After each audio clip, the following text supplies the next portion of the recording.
The second elemental butterfly that we'll create together is inspired by the element of water. The energy of water represents our emotions, our intuition, and allows us to reflect upon our life. The colors are blue, more blue, and silver. I am once again using a wooden base for my project, and I have taken the time to paint it in shades of blue. While that's drying, let's explore our watercolor. So our next butterfly is based on the element of water, which works out great for us because we're using watercolor. So I'm going to, before we actually paint our butterfly, I'm going to show you a couple of different techniques that are fun and easy that you can do with just water and color. So the first thing I'm going to do is wet my circle once again. So we are working wet into wet for this one. And the color that I'm going to be using is phthalo turquoise. So the colors that are associated with water are obviously blue, blue, and more blue. So blues and turquoise, any of those colors that you have and like to use will work great. And once again, the consistency of the water that you're going for in this circle is no puddles. So you want a nice shiny surface in your circle, but not major puddles or too much water, just really consistent and shiny throughout the entire circle. So once you have your water there, then you'll need some watery paint. You want to make sure that you are adding enough water to your paint supply here, because if you don't have enough water on your brush, this won't work out quite as well. So I've got watery paint. I'm going to fully load my brush, and for this technique all we're doing is putting the brush to the paper and dropping it. And you can see what begins to happen. So obviously my first drop is biggest, and as the water releases from the brush, the amount of blooms, the size of the blooms is going to change. So you can kind of use that to your advantage and really play around with different sizes, different shapes. You can go back into your blooms and add more intensity. And we'll do this process throughout the whole entire space. So when we get to our wings, this is what we're going to do. And as you can see, as it starts to move and bloom out into the water, it really gives the appearance of like you're looking into a pool of water. It's really a fun technique. So once you've got your circle pretty much filled, then you're going to need to pull some of that color out to the edges. So like when we do our butterfly, you'll want to have color all the way out to the ends of the wings. So to do that, I'm using a smaller brush. It's slightly damp, and all I'm going to do is kind of pull and play with the color that's already in my circle. I can even add a little more to some of these smaller sections and just pull that color out to the edges all the way around. But you definitely want to also leave some of the white space. Like you can see all these areas that were in between my blooms. That's what's going to give it its really nice watery effect. So you don't want to cover up all those white spaces. You definitely want to have a lot of variation in your color and intensity.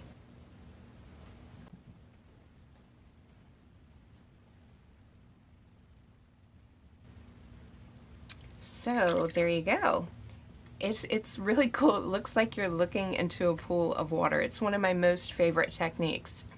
So next I'm going to show you kind of the opposite of that technique, where we're going to lay in color and then we're going to add droplets of water. So it's almost the opposite effect.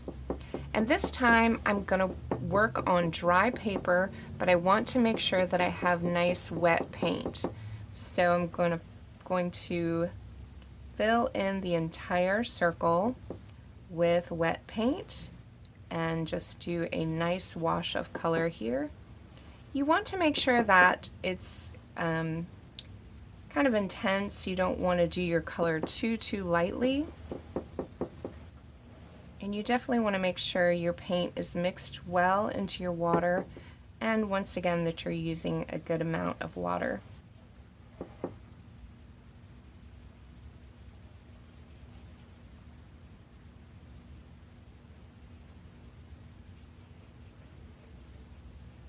So once I've got my circle filled with color, then I'm going to use a smaller brush.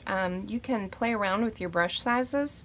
I'm going to dip the brushes into the water, and same process, I'm dropping and releasing water into that color, and you can see what begins to happen is the water pushes the pigment away and you end up having these beautiful blooms within your color. You can do the same thing you did here to make these more intense, so you can come back and add more water on top of some of your droplets to really push that pigment away.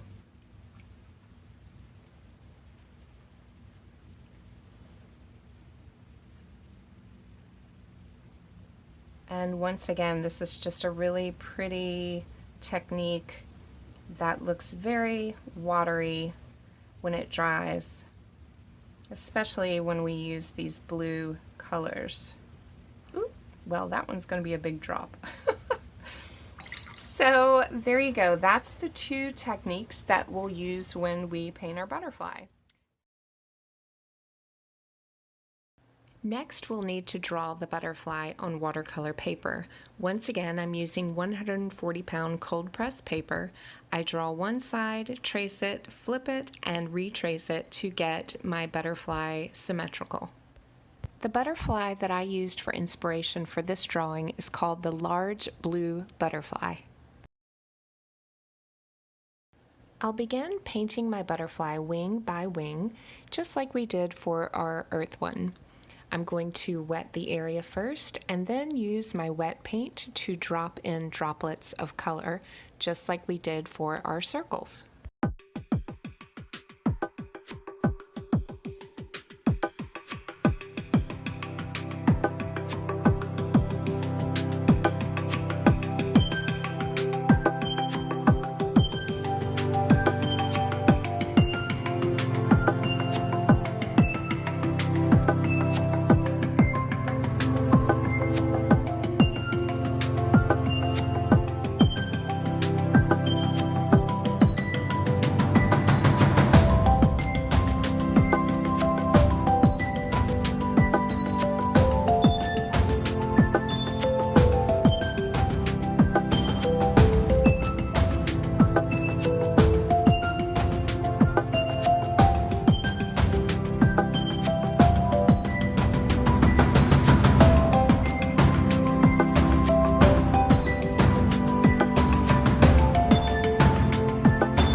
Once I have all 4 wings painted, then I'll use the same technique that we used on our earth butterfly of layering. So I'm using wet paint. The colors that I'm using are a little bit of marine blue, which is just a darker toned blue, mixed in with a little indigo. And I'll layer that on top of my dry first layer and create all of those little design elements that are within the butterfly. For the section that you see me painting here, I'm outlining it with my darker color and then just grabbing a little water to make this area just slightly darker than the rest of the butterfly wing. So laying in that darker color, grabbing some water and spreading it throughout that whole little shape. I'll complete the process on all 4 wings.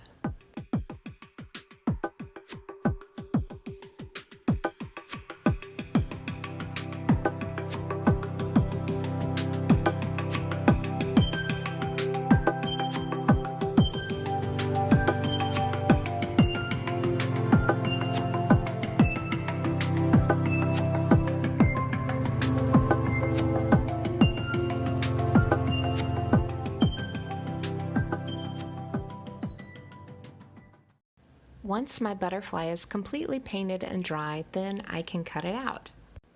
I'm going to paint the backside with our second technique of laying in wet paint and then using water droplets to create our watery effect. Remember to be careful around your edges when you're painting the backside. As you can see, when I'm painting mine, I'm leaving just a slight layer in between where I'm painting and the edge of the butterfly. And when I get finished with this middle section, I'll come back and clean up those edges.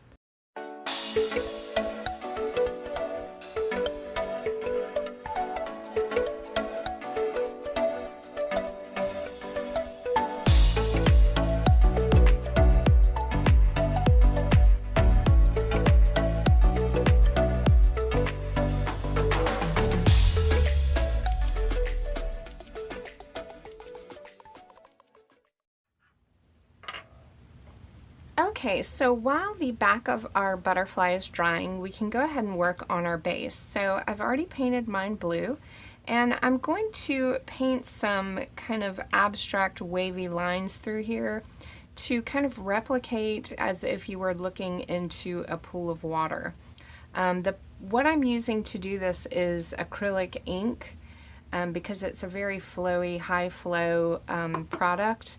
But acrylics would work too. You can use a medium to water them down, or you can use water. And so anything that's kind of high flow, a high flow acrylic would work as well. So I've got white and blue here, and my first lines I'm going to mix the white and the blue together. I'm gonna do these kind of light blue lines first. I'm gonna let those dry, and then I'm gonna go back and do white lines on top of that. At least that's my idea for now, so we'll see how it works out. I'm using a small brush to create these abstract wavy formations as if you were looking into a pool of water. I'm going to let this first layer dry, and then I'll come back with a slightly lighter shade and create another layer.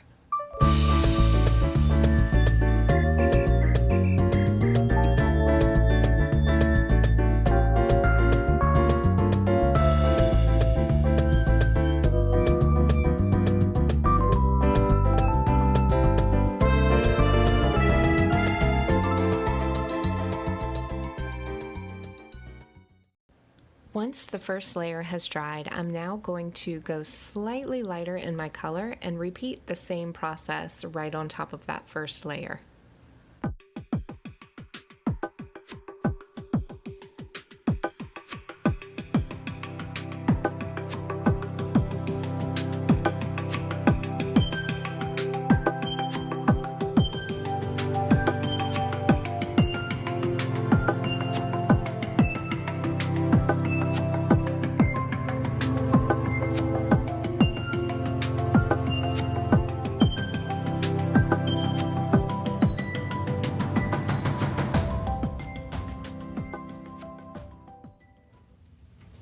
Okay, so my 2 layers have dried, and I'm actually really happy with the way this turned out.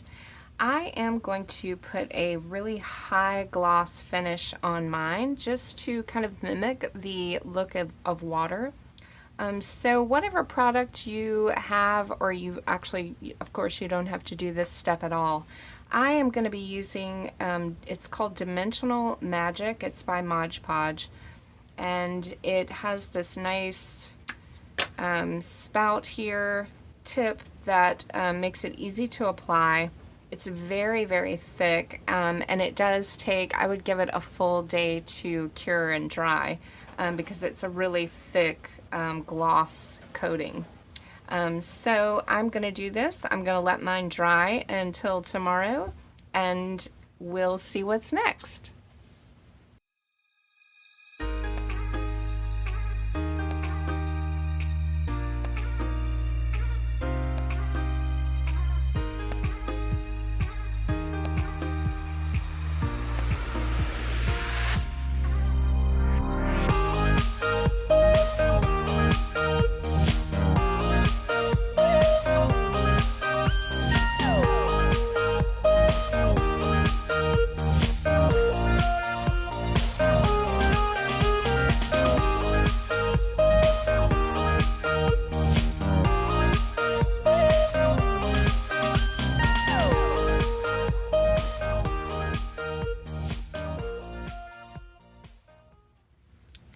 Okay, so my base has dried, and I cannot even tell you how in love I am with how this turned out. I think it's just beautiful and really, really looks like I'm looking into a pool of water. So I'm really pleased with how this turned out. There comes a point in some projects where you have this idea in mind and then something else happens and it completely changes everything. So that's where I'm at. My original idea was to do a collage with elements that are reminiscent of water, seashells or river rocks, things found at the beach. So that was my original idea, but I'm so in love with this background that I pretty much have decided that plain is going to be better this time. So I've done arranging and putting all these shells and all these little things on here, and I just keep coming back to simply taking my butterfly and attaching it right to this watery background. So I'm pretty sure that's what I'm going to be doing. I love how my butterfly also turned out. I have already sealed mine, so if you want to seal it, you can use your spray. And I've already started to bend the wings up.